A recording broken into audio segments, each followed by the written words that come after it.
Hi guys, it's Mill here, and I'm gonna teach you quickly how to make a current generation weapon model complete with high detail normal maps, specular maps, diffuse maps and so on.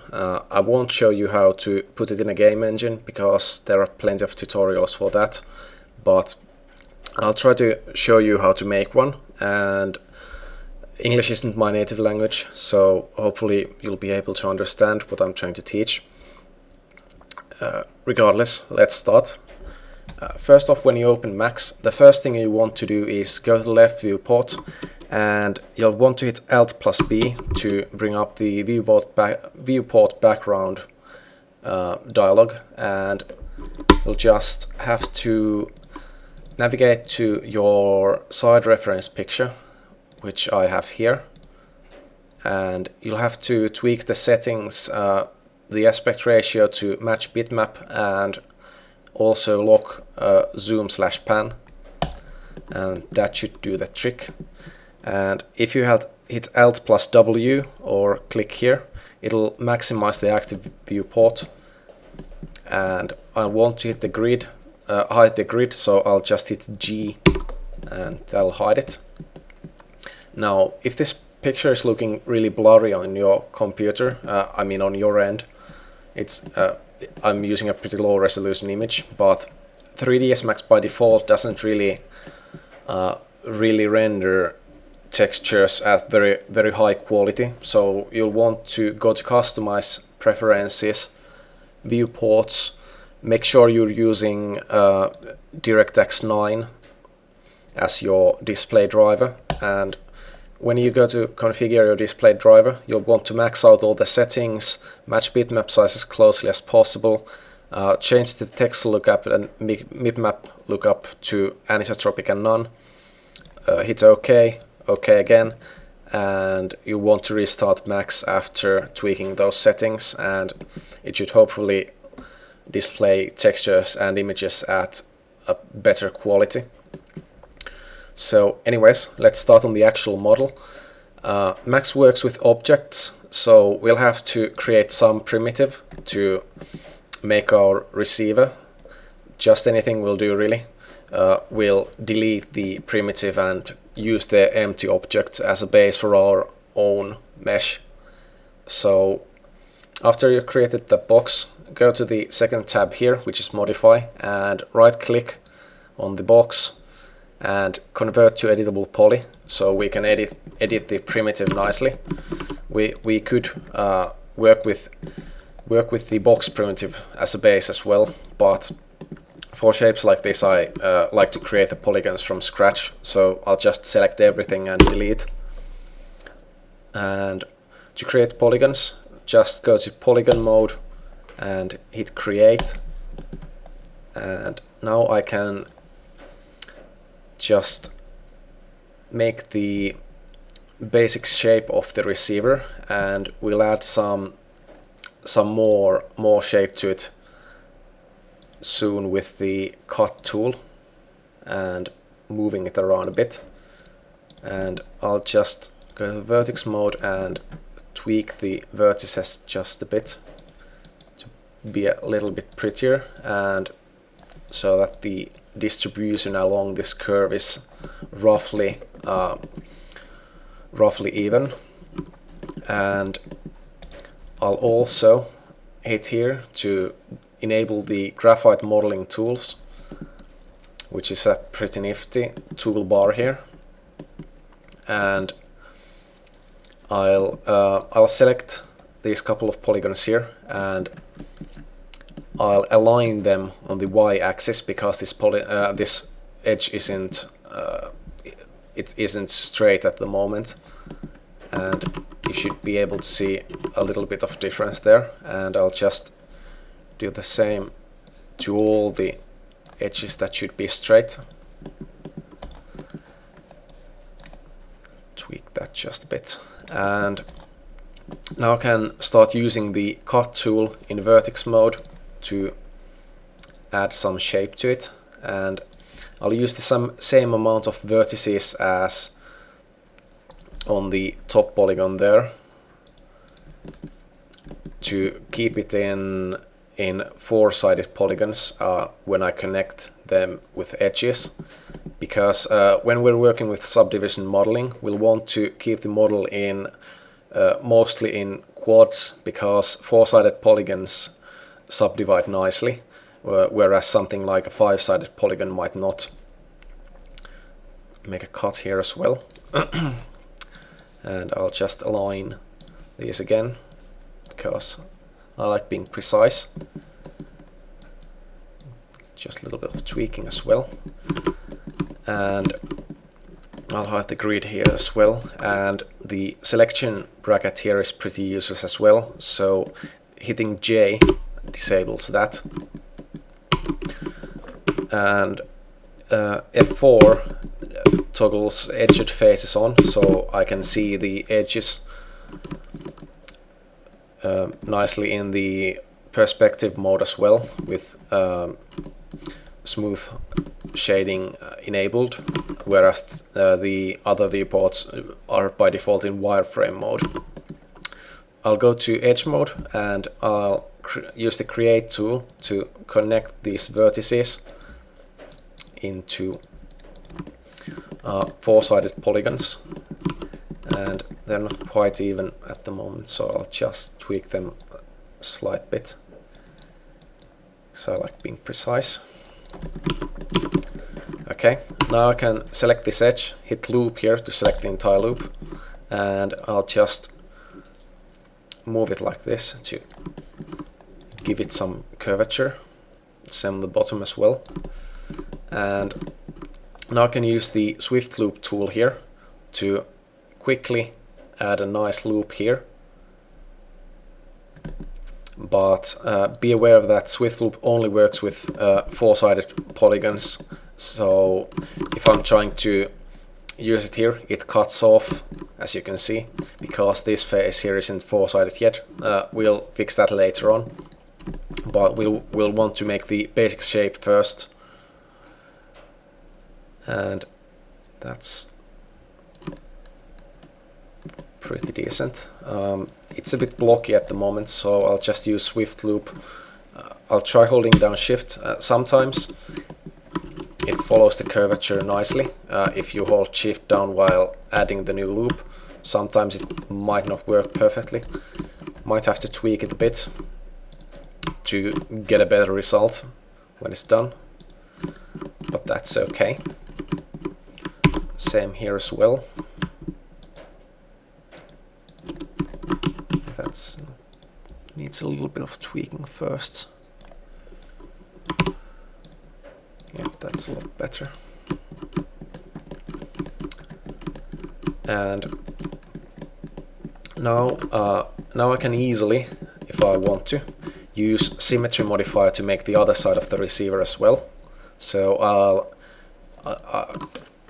I'll go to the modifier list here and go down the symmetry, but you'll have to tweak the settings usually, because it's almost always a bit wonky if you don't. And you'll have to probably tweak the model, resulting model a bit as well. I'll just collapse it now, and I'm not really happy with this, so I'll remove this edge here to make the polygon distribution a bit more uniform here.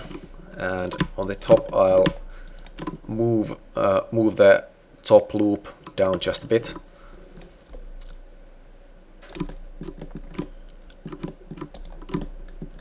Okay, that's pretty good. Now I'll want to select the border subselection mode and select this open border here, and I'll go back to edge mode and deselect a couple of faces and hit the bridge tool to quickly connect these, and I'll just cap this open edge here. Same here as well.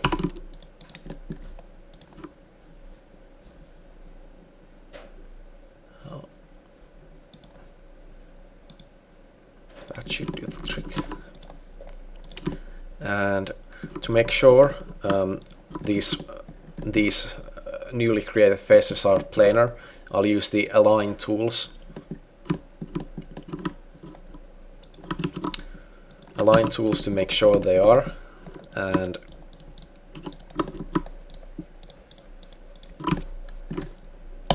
make planar here. As you can see, it's a little better. And now we'll want to add a couple of loops here with Swift loop to make these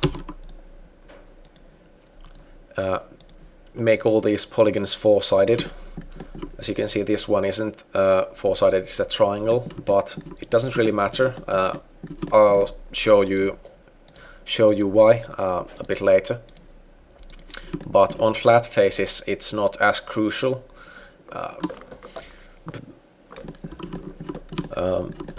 Because you can easily circumvent it with some tricks.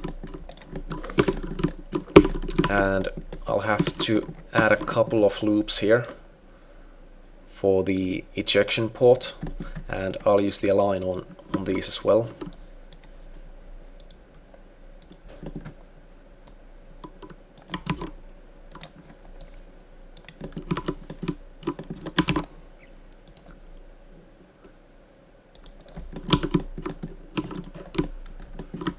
And I'll just delete these faces here, and again select the border. And now I'm going to show you a really nifty trick. If you're in border or edge mode with an open edge, if you're holding down shift and you use the move tool, basically it just extrudes the edge for you like this. That's a really nifty feature. And I'll use the align tool to make it nice and even. And now I can just deselect these edges here and hit the bridge tool to connect these open borders. And now I'll show you how to make this into a high poly model. If this was the complete low poly model, I would optimize it down a bit, but like I said, when you're using subdivision modeling, you'll want to keep the faces in quads so that it smooths nicely. And I'll just apply Turbo Smooth modifier on top. You can get it from the modifier list, but I've customized it a bit so I can easily get it here. And as you can see, the result is not perfect at the moment, it's pretty bad. I'll apply a couple of more iterations to it. To circumvent this, we can easily, with the Swift Loop tool, add a couple of supporting edges here to retain the shape better, as you can see. And we can do it here as well.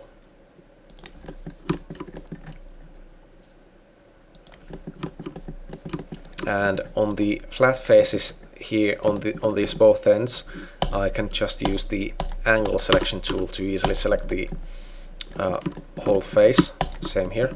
And I'll just use the inset tool to make a nice supporting edge here for subdivision. And now you can see that's a lot better. I'll still have to add some loops here.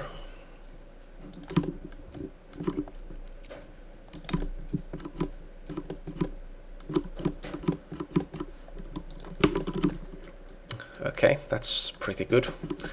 And we can even improve this further. If I go to Turbo Smooth with the edge display enabled and I hit isoline display, basically what this does is without isoline display, Turbo Smooth displays the result of the subdivision, but when I toggle isoline display on, I can see how the subdivision affects the cage model we're using for Turbo Smooth. And you can see that these edges here are stretching quite a bit since these faces are pretty long, and we can easily circumvent this by adding a couple of loops here just after the edge. And as you can see, it retains the shape a lot better. And I can do it on these faces as well. Might not make as big a difference since these faces are not as long, but it doesn't hurt to be on the safe side.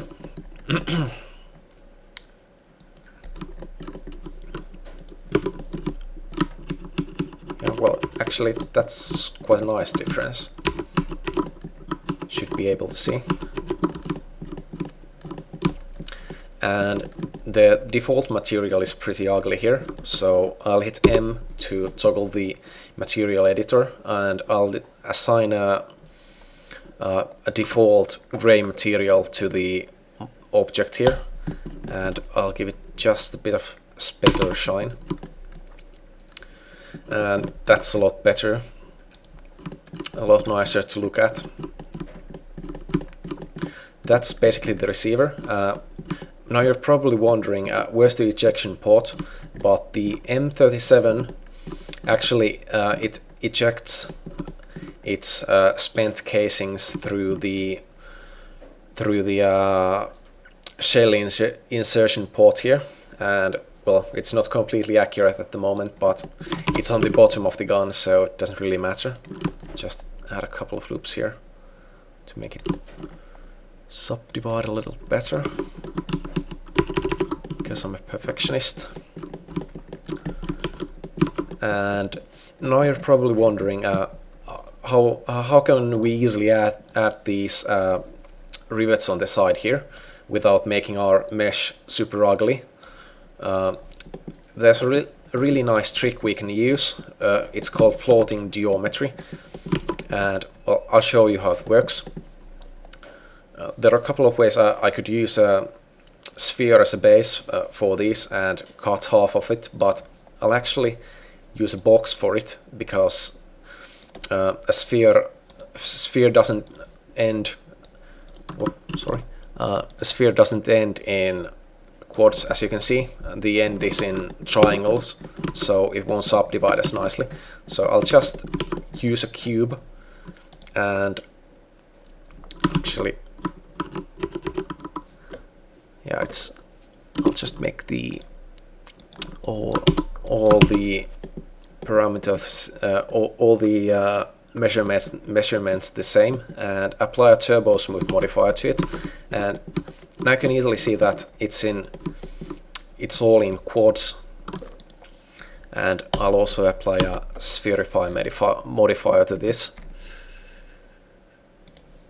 to make it a little nicer. And I'll just collapse this, and I'll delete half of it, and I'll also need to scale it down a bit, but that's okay, I can do that later. I'll just position it and scale it up a bit to roughly match the reference, and I'll scale it down on the x-axis here to make it look a little better. And I'll just move it so it's roughly flush with the mesh, and I'll apply the same material to this as well. And let's apply a turbo smooth modifier to this. Add some iterations. As you can see, it smooths really nicely. And oh, sorry, I'll actually have to convert this to editable poly instead of editable mesh, because editable mesh is basically a legacy feature and it doesn't work as well, so avoid using it. Anyways, let's apply that turbo smooth modifier again. And now what I'm going to do is I'm going to go to the border mode here, and I'll hold shift down again to make a nice extrusion here. And I'll move this on the x-axis a bit, and again I'll make a nice outer edge for it. And now you can see that even though it's floating, it actually looks like it's a part of the actual mesh, and that's basically what floating geometry is about. I'll just add some supporting geometry so it doesn't look too soft. Maybe scale down this a bit.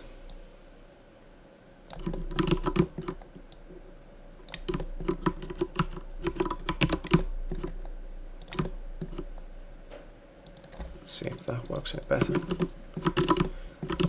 That should do the trick. It's not perfect at the moment, but it's close enough. And I can just easily duplicate this for the other rivets here. And in edge and border mode, move, scale or rotate while holding shift down basically extrudes like that, like I told you earlier. But in other modes, if you hold shift down, it'll actually clone the mesh, which is really nice. And I'll just scale this down a bit.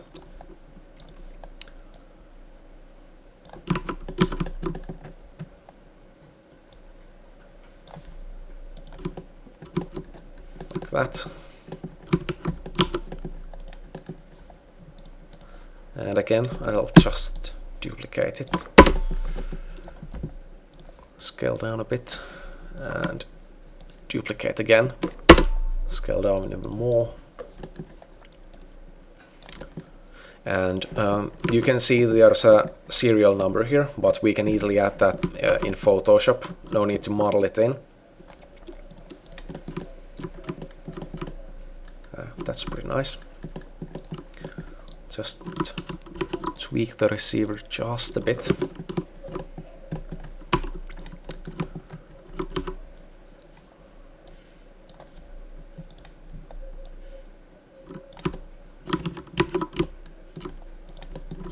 Not by much, but anyways. And again, I'll reapply the make planar here to make it a little nicer. Yeah, that's a little better. And these rivets are same on the other side as well, so we can use the symmetry modifier again. Just move this as close as I can without clipping.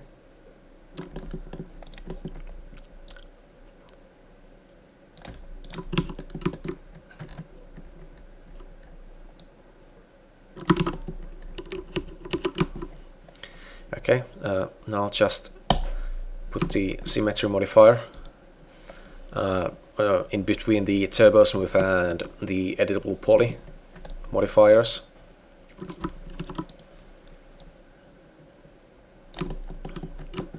And again, I'll just move it as close as I can without making it clip. And I'll also apply an ice-line display to these just to make the wireframes a little bit prettier. Okay, that's pretty much the receiver. And I'll quickly save it, because Max likes to crash sometimes, so it never hurts to be on the safe side. For the cylinder here, we can just, for the gun barrel, we can just use a cylinder primitive easily. So let's do that. I'll use a 16-sided cylinder, and I'll also toggle angle snap toggle on so that the rotate tool works in 5 degree increments, and I'll change the height segments to 1. And as you can see, it doesn't match the barrel at the moment, but we can easily convert this to editable poly and tweak it ourselves. I'll have to tweak this a bit. Scale it, maybe scale the receivers a bit as well. It's looking rather thin at the moment. It should be a little better. I'll just see these. There should be some advice. Okay, I don't have any good angle shots, but it looks like it should be maybe this fat. And I'll just move the symmetry modifier a bit.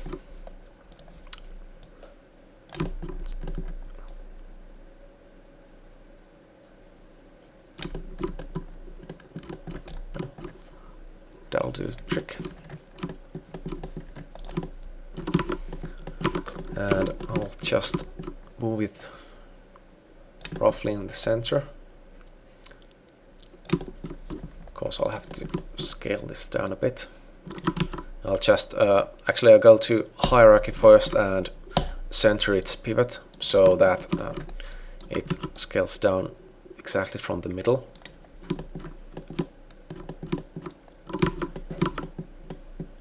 Should be a little better. I think the receiver should still be a bit wider.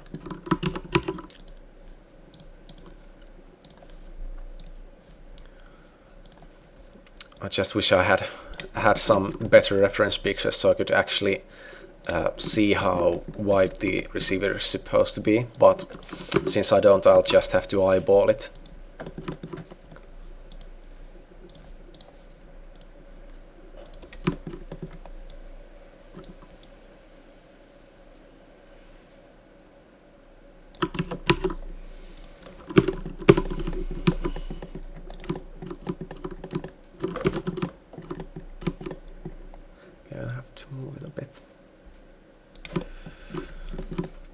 Okay, and I'll make it so that it actually intersects the mesh, and I'll also delete the useless face that's inside the receiver, and I'll just move this all the way here.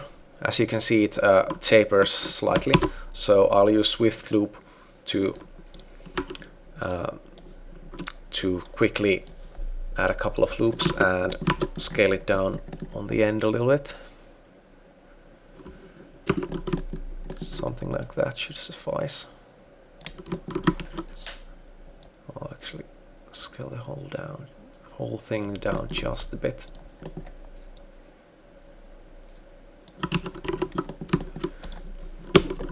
Okay.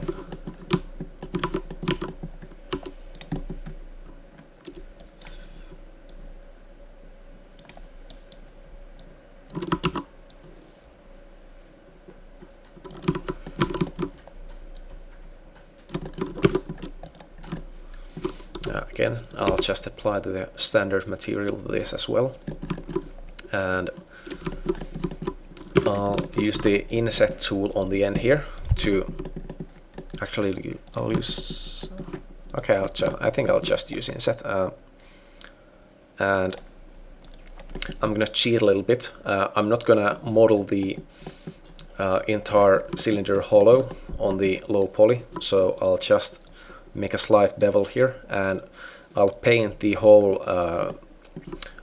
completely black on the diffuse and specular after when I'm texturing this thing. And I want to make this face quartz again, so I'll delete it and select the border, deselect opposite edges and hit bridge. That's all in nice quartz. And I'll use a little bit of inset again to make some supporting geometry. And again, I'll just swift loop a bit here, and I'll just hold shift down while using swift loop on the end here to make a slight bevel here. And again, I'll just put a couple of loops here and apply turbo smooth modifier with 3 iterations. That should be pretty good. Just move this loop slightly. Excuse me. No, doesn't really make any difference, but just keep it that way.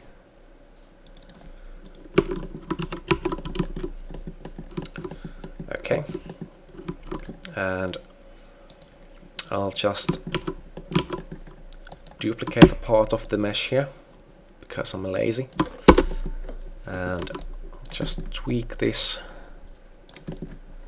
and it needs to be a little wider, so I'll just scale it down a bit, scale it up a bit.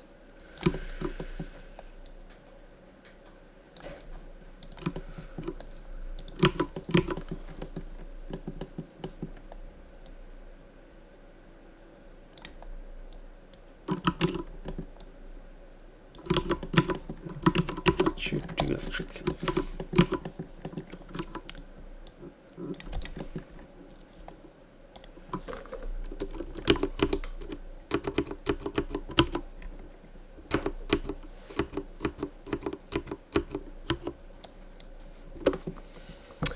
Okay, I think I'll cap this like I showed you guys before with the bridge trick, and I'll make a small bevel here.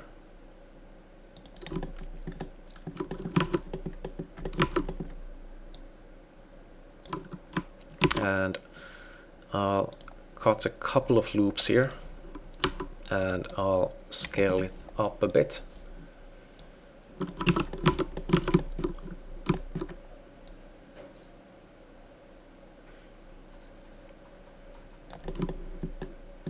Okay. Yeah, I think that's good enough.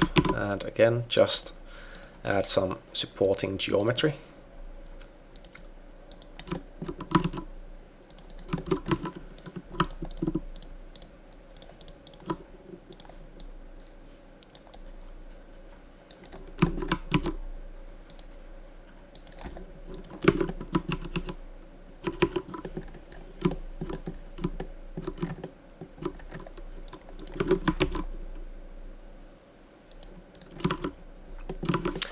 Okay,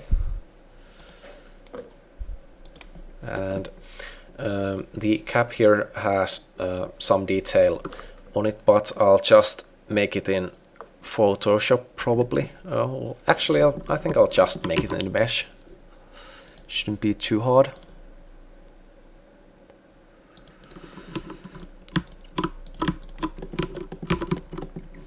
And I'll just use the bevel tool again. Okay, that's not very good. Let's see if it works with one. Yeah, that's not good. Extrude might work. Yeah, still not working very well. So, well, I'll just add a couple of loops here.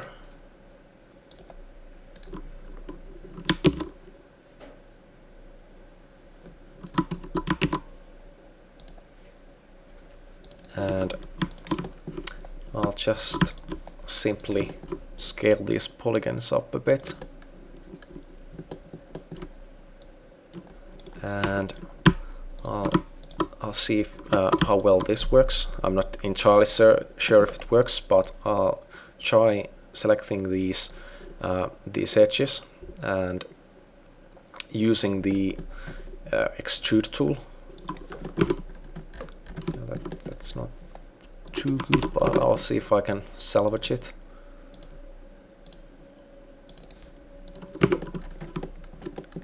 Yeah, well, it's not perfect, but I think it looks, yeah, and it's not entirely accurate, but I think it looks pretty good. So for the purpose of this tutorial, I'll just leave it at that. And again, I'll apply the isoline display to make it look a little prettier.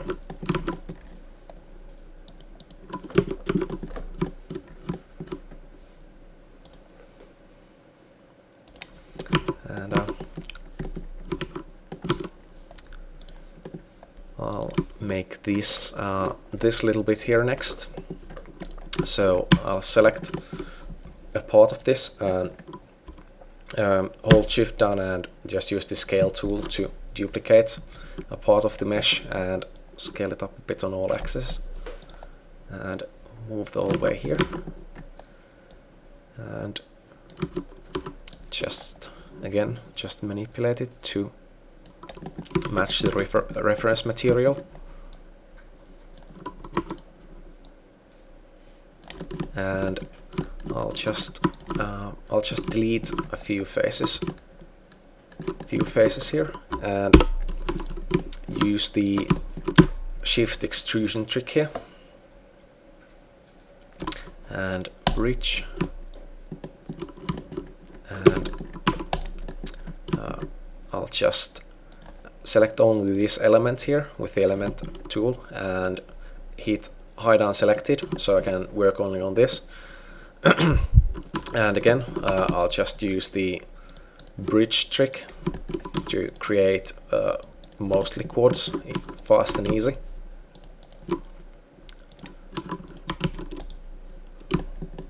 And I'll just use the inset tool, and I'll actually also show you why I'm gonna do a dirty little trick with the inset tool. If I make it like this, you can see that it's, well, kind of hard to explain, but basically this part isn't very good. I'd want the loops to actually go like this instead, and not terminate at the corners like this.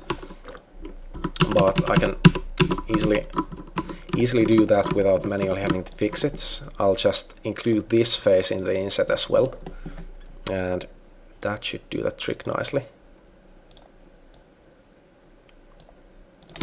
And I'll just add the loop here manually with the Swift Loop tool, and I'll just add a couple of loops here.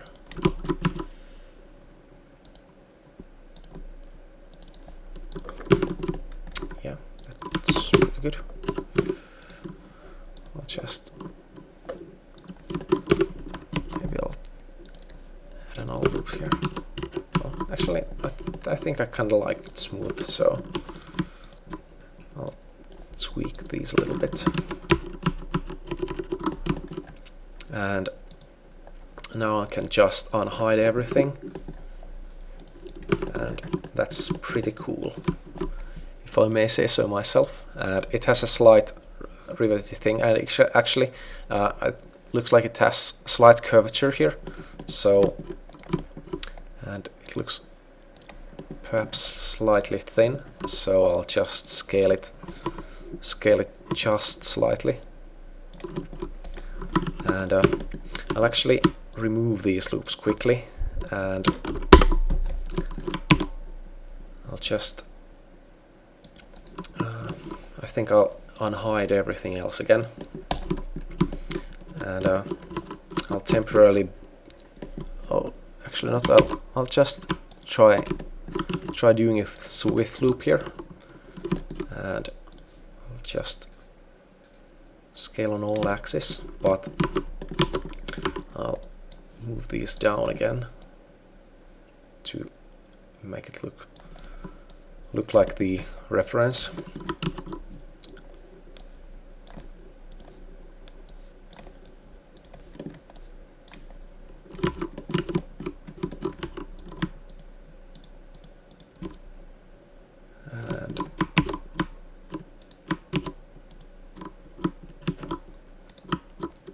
And I'll just use the chamfer tool.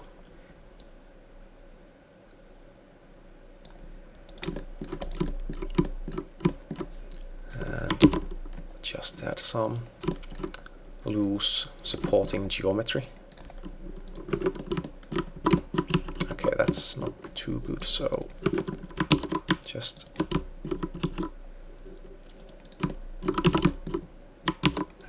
maybe I'll just remove this and move this a little closer to the edges. And yeah, that's a little better. It's kind of smooth right now, but I like my high poly models pretty smooth because they translate better into the normal maps. If you're gonna make it too tight, it's not gonna translate in the normal maps very well at all. So might as well exaggerate it just slightly. And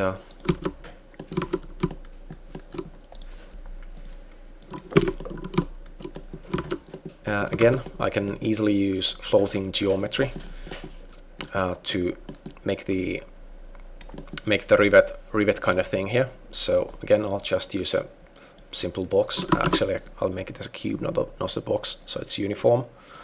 And turbo smooth and spherify, collapse and convert into editable poly, and again just delete half of it, no, not the entire model, half of the sphere, and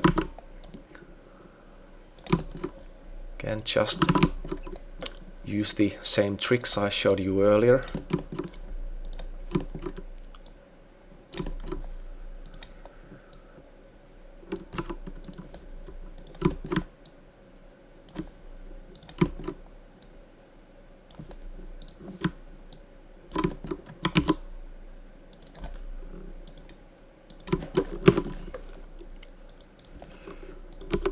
And that looks pretty cool.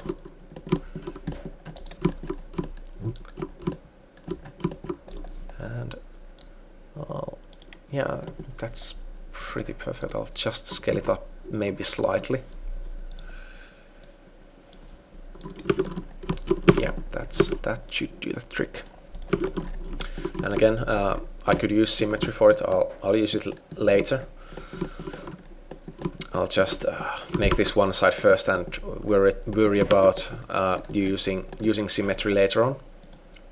And I'll just make any primitive for this part, and because we'll have to, we'll have to create the polygons by hand again. But it's a pretty simple shape, so it shouldn't be too hard. And again, I'll just align them slightly because I'm a perfectionist.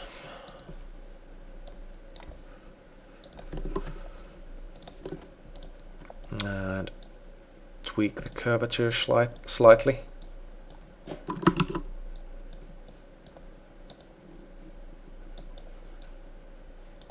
To make it make the vertex distribution as even as possible.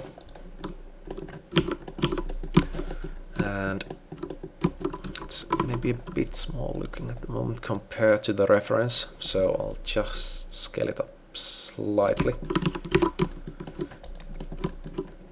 And now I can use the cut tool to make it into quads again. Pretty easy stuff.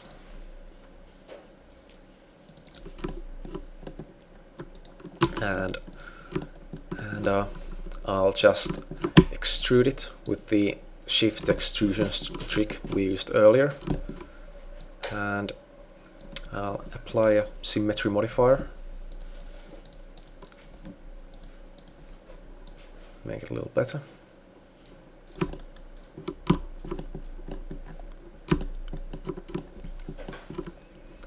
And I'll just move it slightly.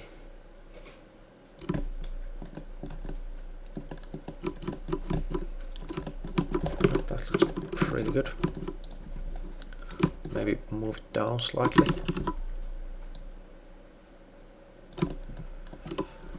And again, I'll just add some supporting geometry, but I'm not sure if the inset will work really well here. I'll have to try.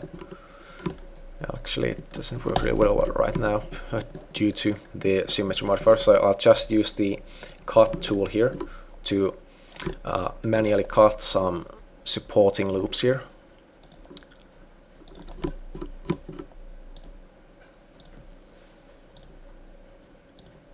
And as you can see, I created a triangle here, so I'll just make some extra geometry to try and avoid triangles.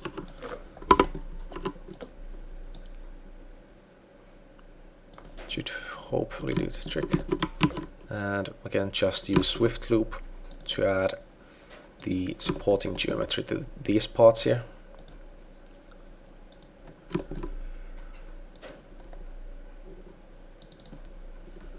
And let's see, yeah, of course I still need, as you can see, it's the loop isn't completely straight, so I'll just straighten it out a bit and add an extra loop and do the same here as well. Actually, I'll need to cut these loops because I don't know if you call it, but as you can see, the Swift loop isn't working perfectly at the moment, since these faces aren't all four-sided, but now it works perfectly. And again, I'll just align it.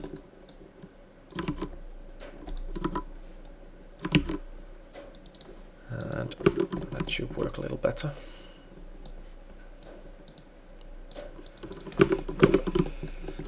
Yeah, again, I forgot this as well. Yep, that should do the trick.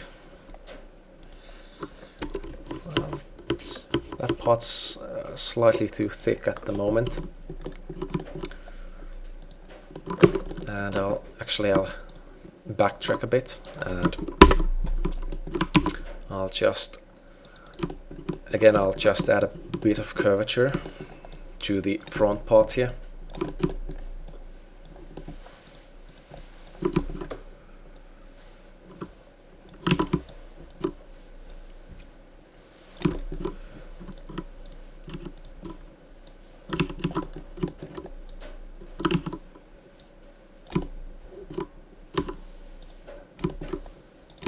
And I'll just tweak it until it looks good.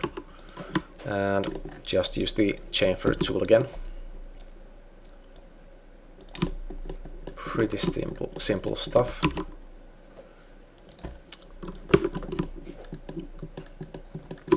And I'll just apply the standard material again. And let's see, yeah, that's pretty cool. Yeah, I'll have to scale it down maybe slightly. I'll just center the pivot first and just scale it down slightly.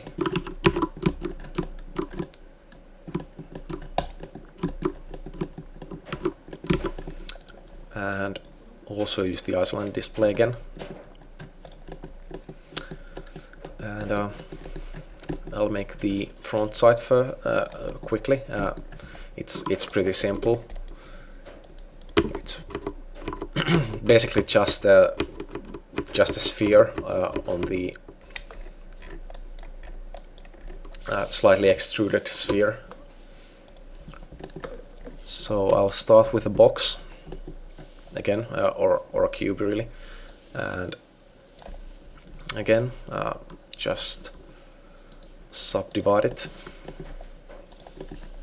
and actually, yeah, I'll use the spherify modifier again, and I'll try to center it.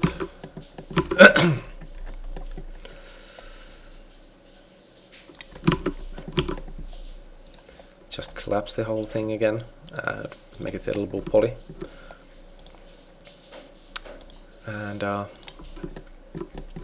actually, I think I'll apply another turbo smooth and spherify pass. Excuse me.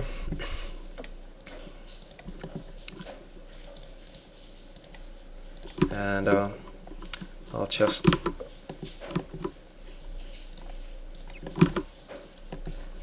cut it off around here, and I'll make it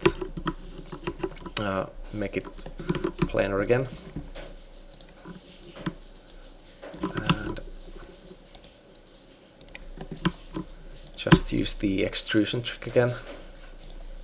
As always, it's one of the coolest features in Max.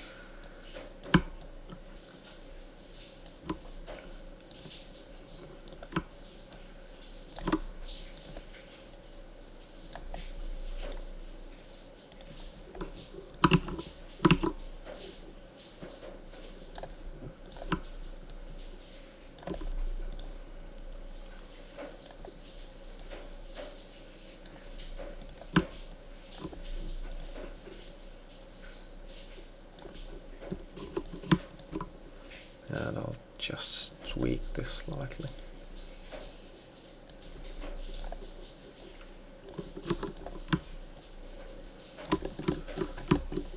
And again, just add a bit of supporting geometry. And turbo smooth it. And apply the standard material. And I'll just move it down slightly. And Iceline display. And that's pretty cool. I'll just move it up slightly and move this down a bit. Yeah, that's pretty cool.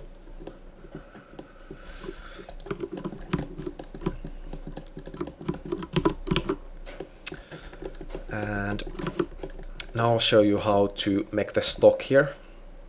It's quite simple. We'll just use the same methods we used with the receiver. So we'll I'll just wait a second. I'll disable the turbo smooth for now, and I'll make the I'll try to match the polygon density of the stock with the receiver. Of course, I can easily add more geometry to the stock later with the cut tool, among others. I'll just make the basic shape first, and I can easily tweak it later.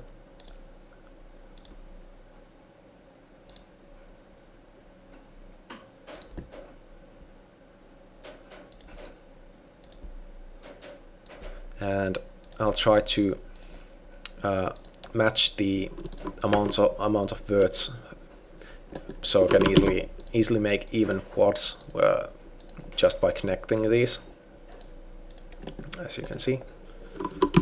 And I'll just use the cut tool to insert slightly more geometry here, and just again connect these. And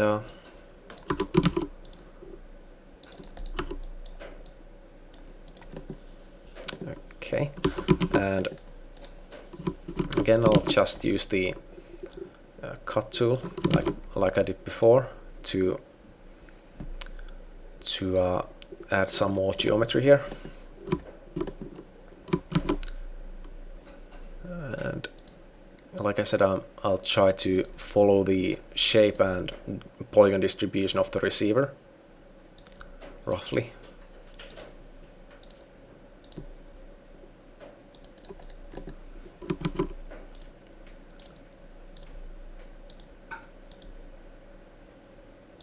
And that part needs a bit of tweaking to make the polygon distribution a little prettier.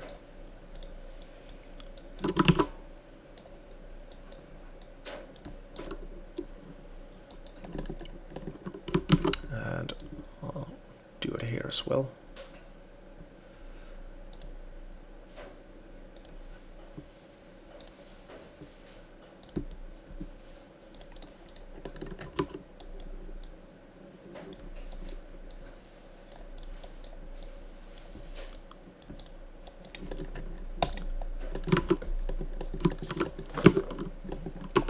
And I'll just select these loops and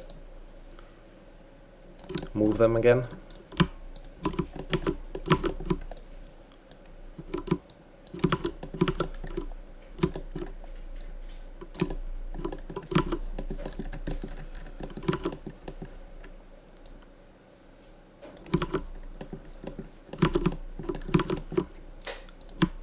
Same here as well.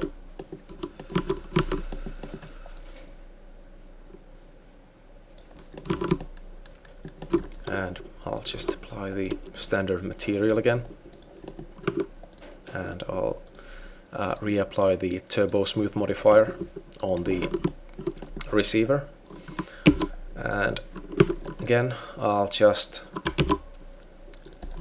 add some loops and tweak it. Actually, I think I'll actually disable the turbo smooth here, so I can see the shape of the receiver a little better. Should be a little easier to follow.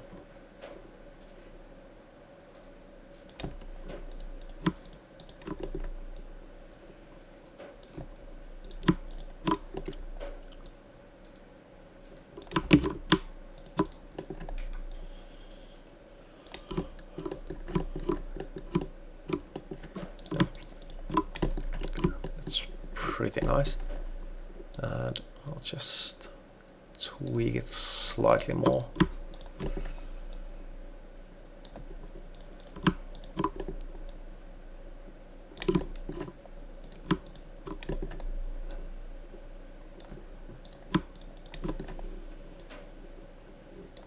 And I'll just move the flat face here a bit.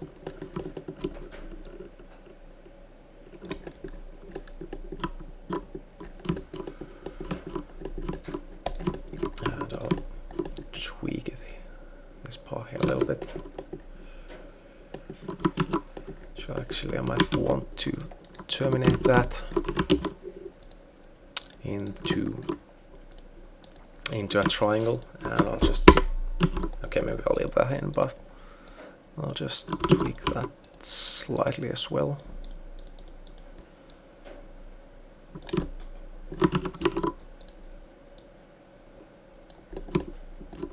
Okay. And yeah, of course I have to add them here as well.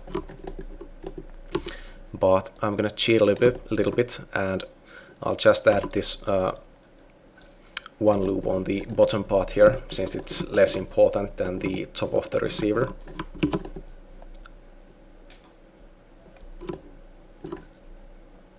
And again, just tweak it slightly to match the receiver nicely.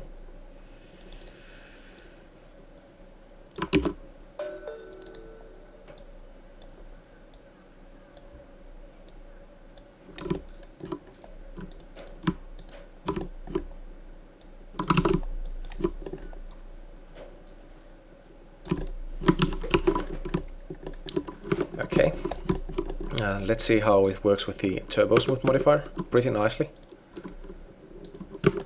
We'll have to do a bit of tweaking on this area, and of course mirror the whole thing. But first of all, modify the shape on the back here, so that should be a little rounder, hopefully. And yeah, this area here definitely needs some attention.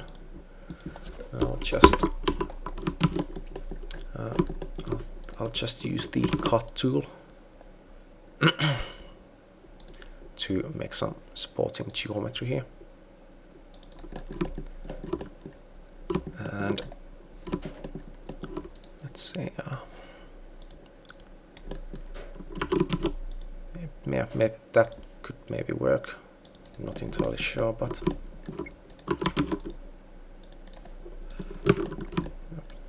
yeah, that's pretty good. Nothing perfect really, but it doesn't have to be. And as you can see, the this face here is five-sided, so swift loop terminates. But I'm just too lazy to fix it right now, so I'll just make a couple of swift loops and connect them nicely.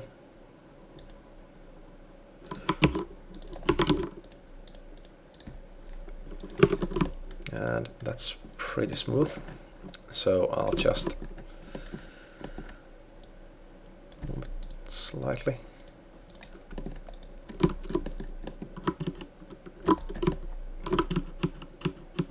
Okay, maybe I'll tweak later, but I'll mirror it first.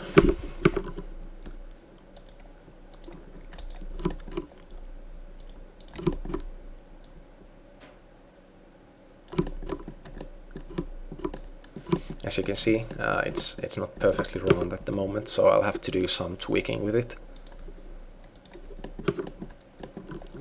But I'll collapse the symmetry modifier for now, so I can easily edit it. And I'll try to relax the shape a little bit, just by hand.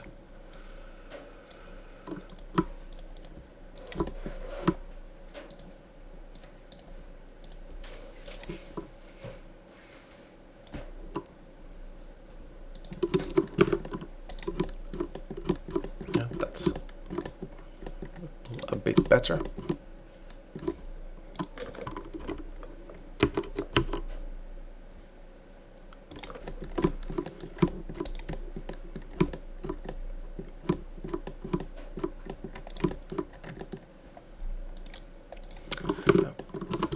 Just maybe scale it just a little bit.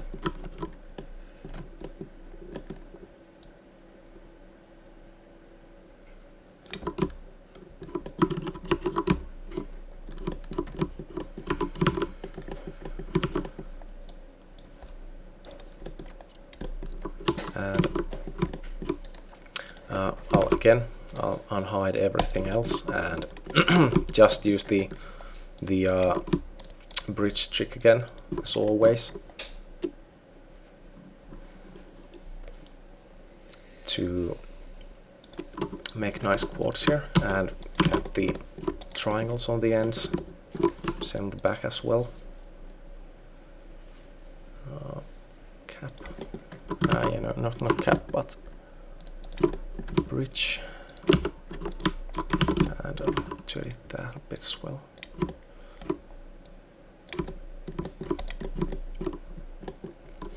And I'll just select by angle again. Oh yeah, I forgot to cap that. Okay, and I'll just make it planar again.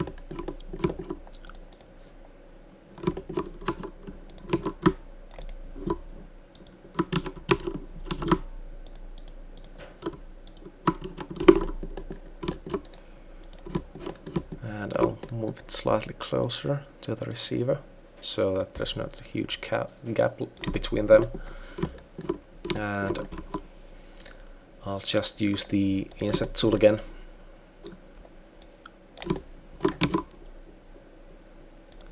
And add a couple of loops here.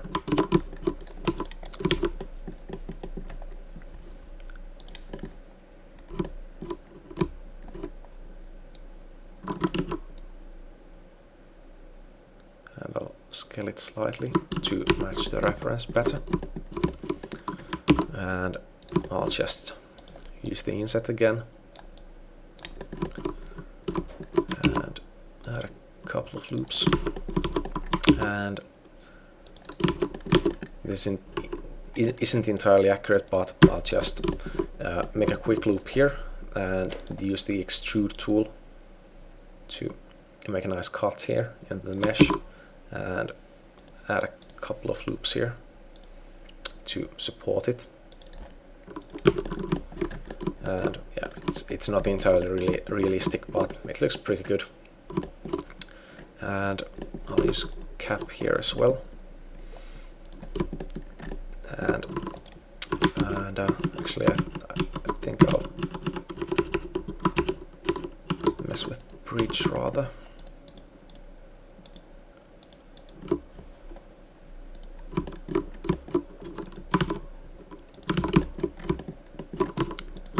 And I'll see if I can inset this, but I might kind of break it.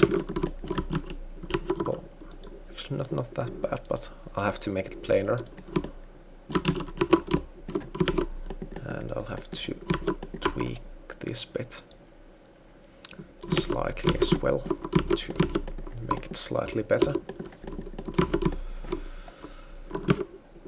And that should do the trick.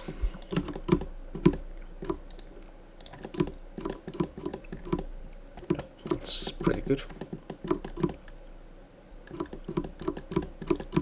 And now all that's left to be done for the high poly model is the pump, some slight tweaking, and the trigger and trigger guard part here. And these are really easy to do. Again, we'll have to make our own polygons for the shapes here, but it's quite simple. And I'll just make the shape really roughly and add some geometry to support it later, and define the shape a little better.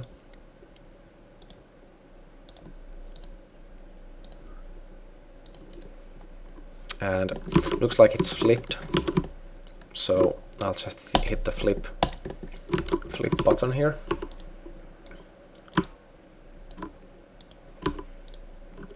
And I'll just quickly connect these into quads.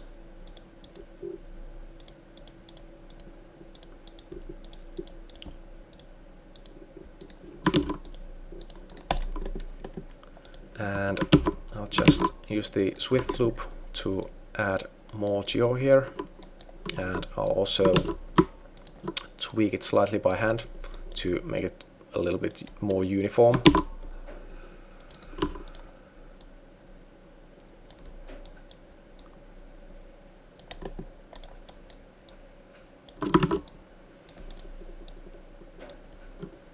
And it's pretty thick on this side at the moment, so I'll have to fix that as well.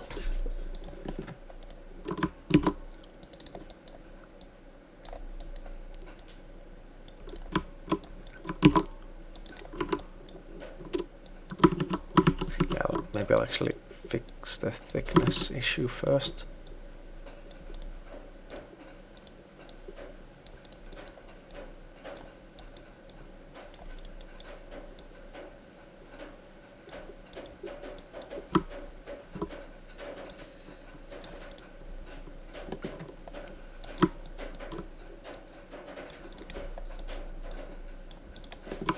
Okay, and now I can add some more geometry here.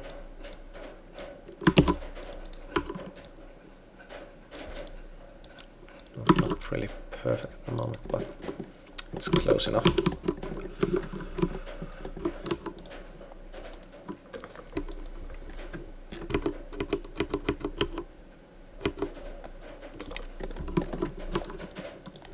Again, I'll just select the entire border minus these edges here and extrude it. And again, I'll want some curvature here, so I'll just try messing with the scale tool and move tool here. I'll have to clean the result a bit when I'm done, but it should be pretty decent.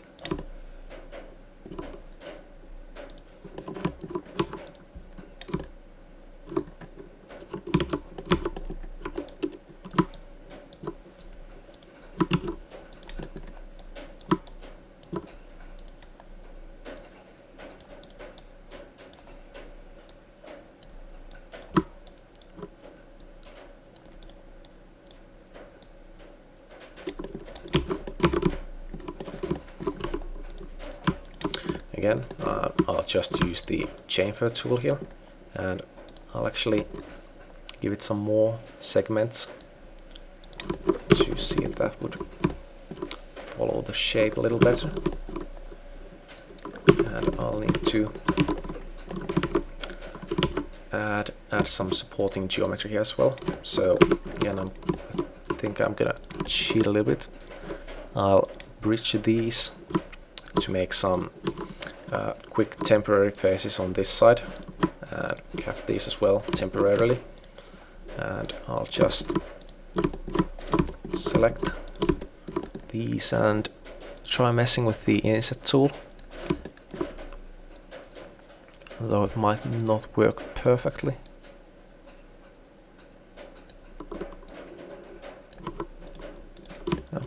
do the trick. And I'll just delete these here and use symmetry.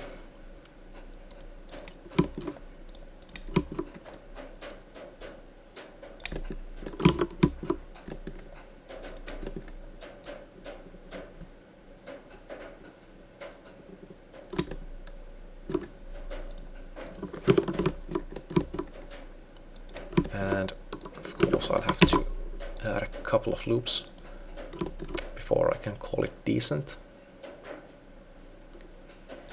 Well, that's not a big deal.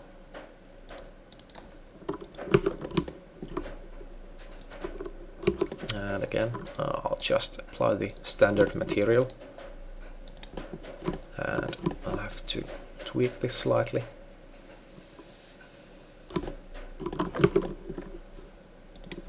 Line display always, and I'll just center the pivot and maybe scale it just slightly, something like that. Should be pretty good. And I think I'll move it up just a little bit. Okay, I think it's actually pretty decent like that. So I'll just tweak these parts here.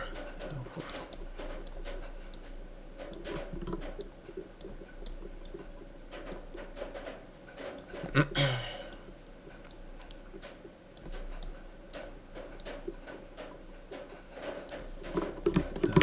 let's see, that should be a little better.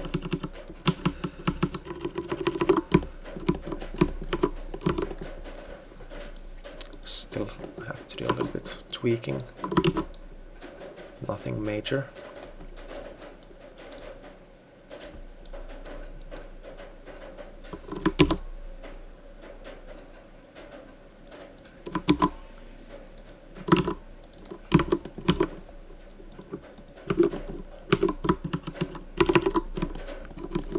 Okay, and for the trigger we'll just make it the same way.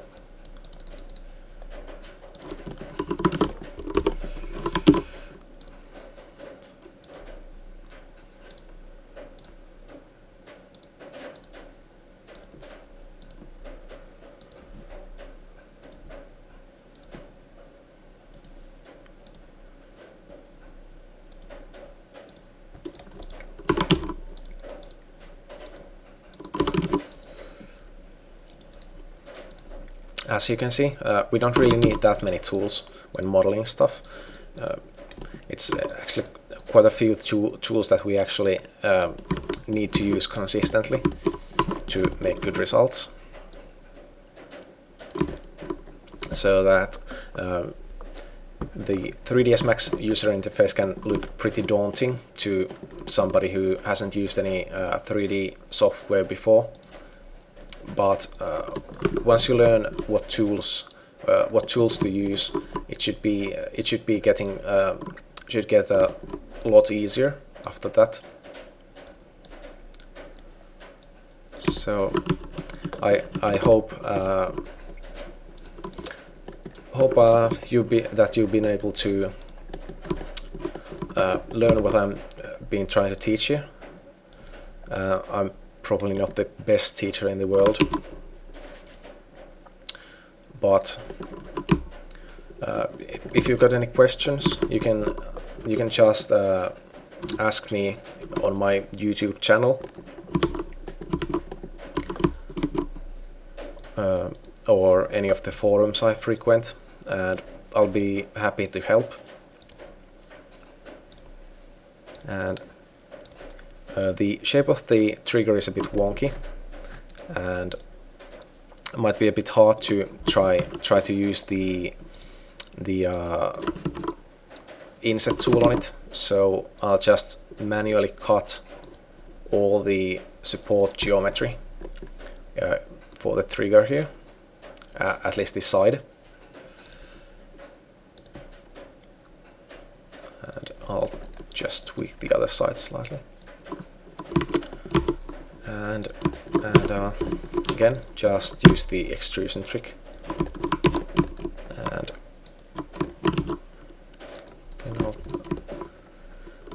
I'll again add some curvature here.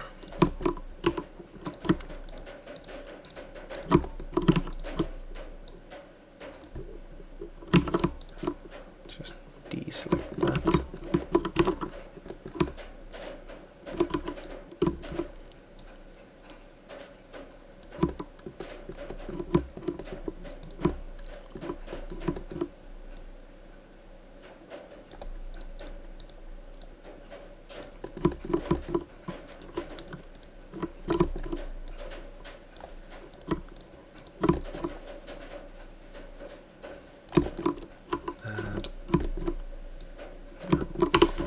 Again, I'll just select the entire loop here. Actually, I think I'll make this planar first and add some supporting geometry here. Have to tweak it a bit on the other side so that it retains the curve when turbo smoothed.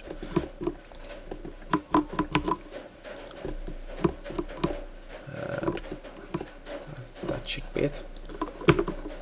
I'll have, of course, I'll have to actually chamfer it first.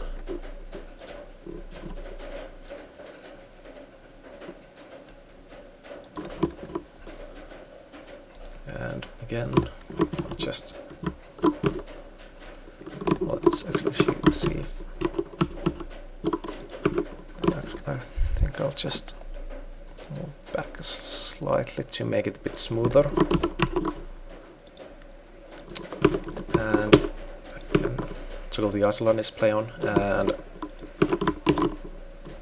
I'll just delete these faces here. They should be pretty useless. And yeah, I'll have to apply the symmetry modifier again.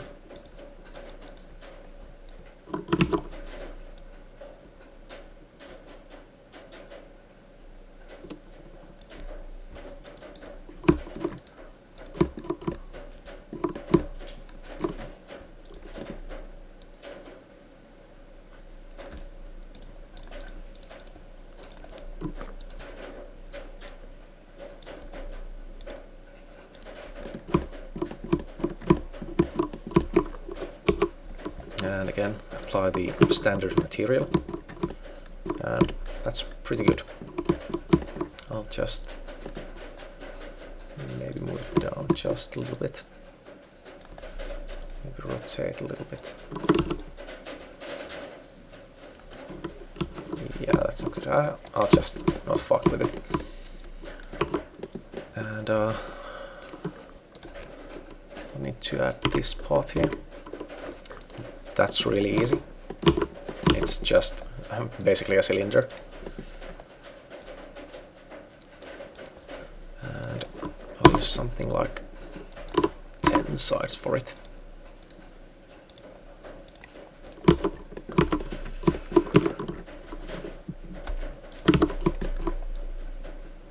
Yeah, I'll just delete the useless face inside first. And I'll just move it so it almost intersects with the mesh again. Go down a little bit and go slightly like this.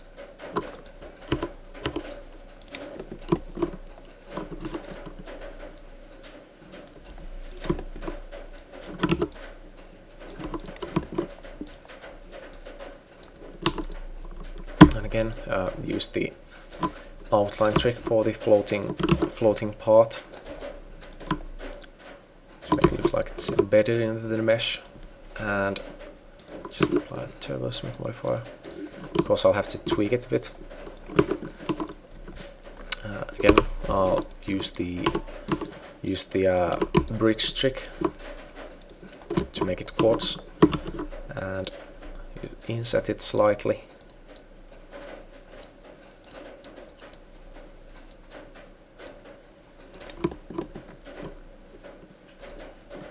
Actually, I'll inset it a lot more. and I'll show you why.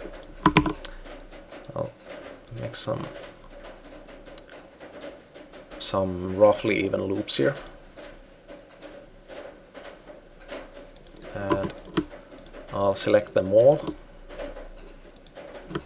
with the loop tool, maybe scale down just a little bit, and I'll use the extrude tool. Maybe I'll use it with the parameters.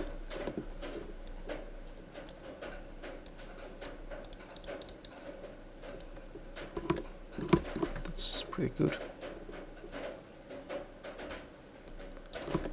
And I'll just chamfer it slightly.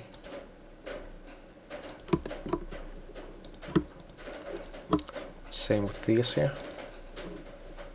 Just slight chamfer. And okay, maybe not that much.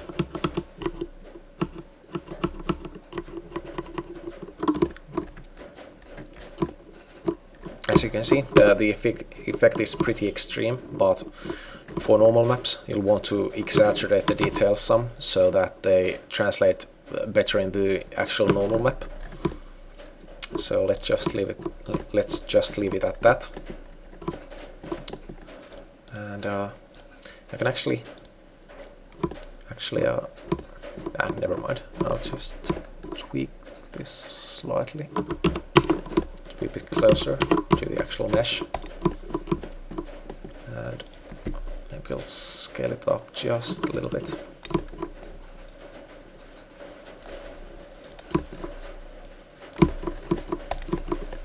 That's pretty cool.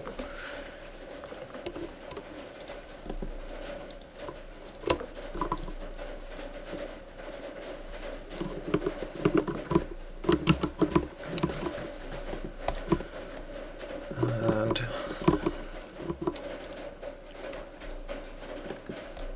oh yeah, the pump should be the last part left on this high poly model before we can actually looks like I'll have to do a little bit of tweaking first. That's not good. That's all. So just delete that temporarily here as well, so that I can easily select just one side. And I'll try removing it and adding it with swift loop while holding shift down. If you remember what that does, basically it tries to insert the swift loop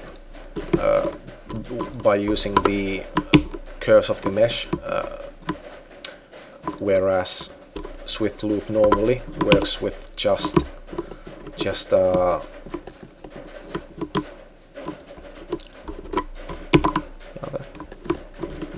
well, that's without shift, and that's with shift.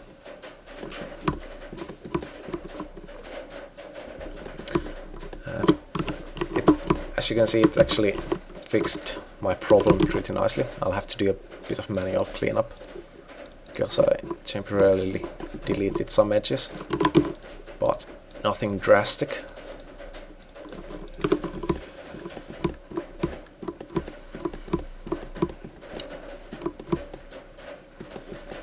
And okay, let's actually make that ice line first, and let's move on to the pump here. It's pretty simple as well. Let's use 16-sided. Actually, let's use more, since the barrels were 16-sided and this is a little bigger. So let's use, say, 20 sides.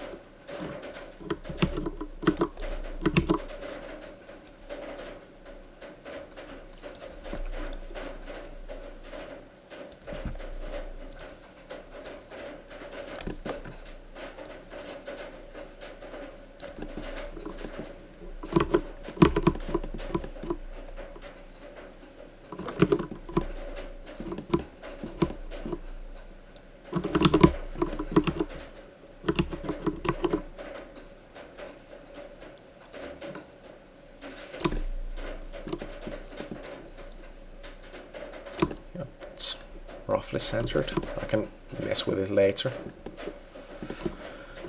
And again, let's just convert it to editable poly and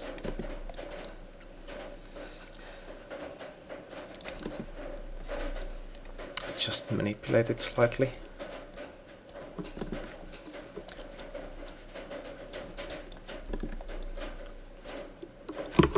And for the ends, we can easily use the bevel tool.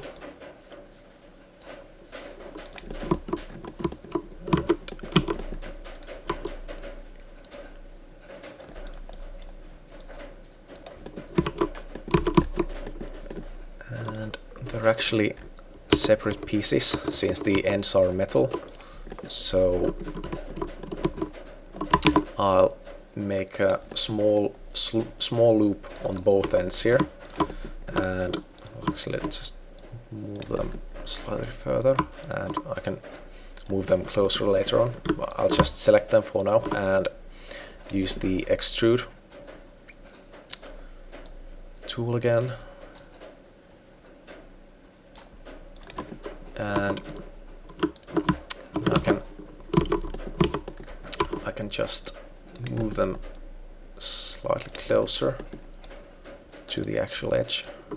Actually, I'll go back a little and I'll try how the extrude tool works on these actual loops. If it looks slightly better, hopefully. Yeah, that should be pretty good. I'll just add slightly more curvature before I do that. And let's try, yeah, that's pretty good.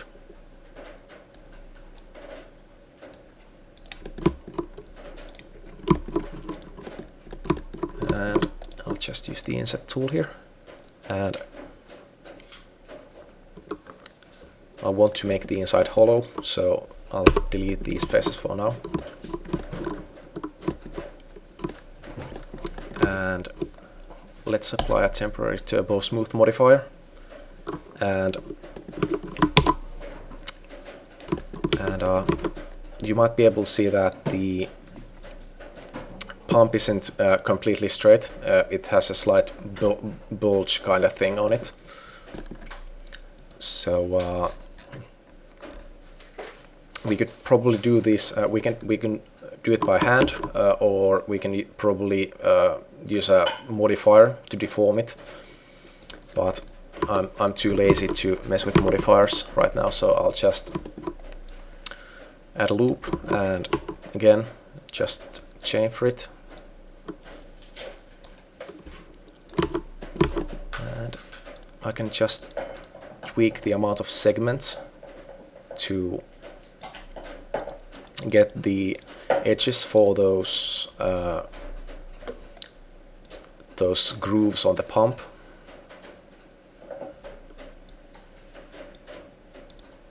And I think 16 should be the magical number. I'm not sure if it's accurate, but okay, maybe I'll make it slightly less. Let's say 14. And basically just let's select all these loops and again use the extrude tool to make those grooves, and we can change them.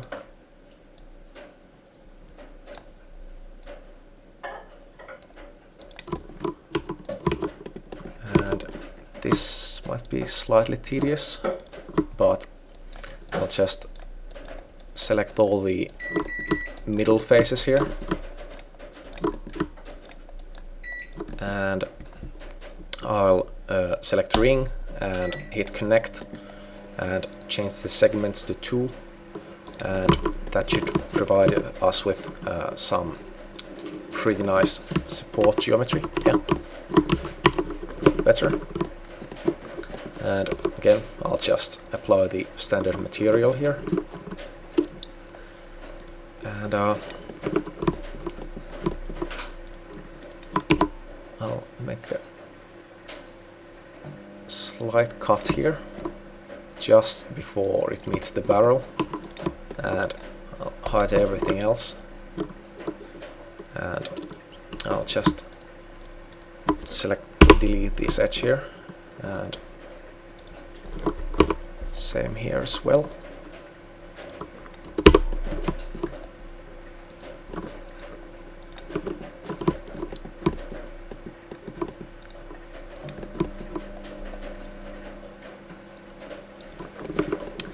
And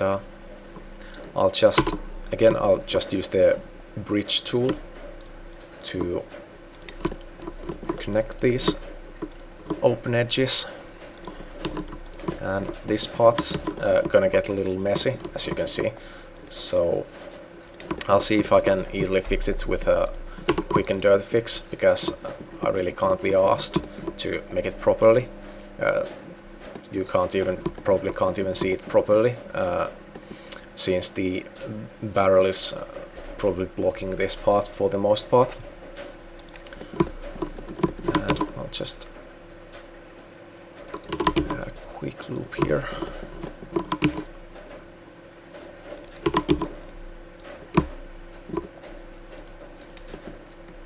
Actually, I think I'll just try selecting all the faces on the ring here. Sorry. And let's try selecting by angle, and I'll see if I can fix it with inset. Yep, that's not really a perfect result, but it's good enough. And as you can see, we'll have to do a bit of tweaking to get rid of that. So I'll just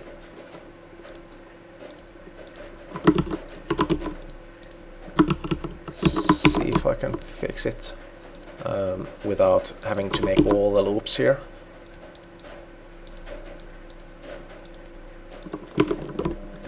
Yeah, that's still not good.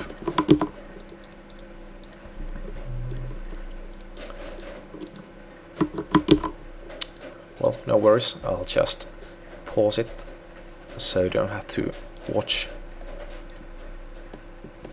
Okay, so I managed to fix it. Basically, well, it was kind of tedious. I had to kind of connect most of that by hand, but anyways, such is life sometimes with subdivision modeling. But anyway, well, it smooths nicely, so that's the most important thing.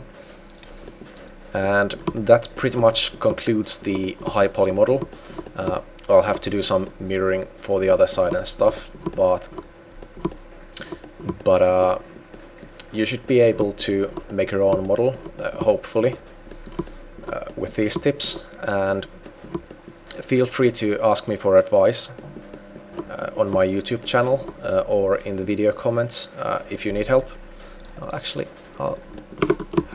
to put a small loop here. Yeah, that's a lot better. Perfectionism, like I said. I might fix the model some up before the next phase, but nothing too drastic, hopefully. Anyways, thanks for watching.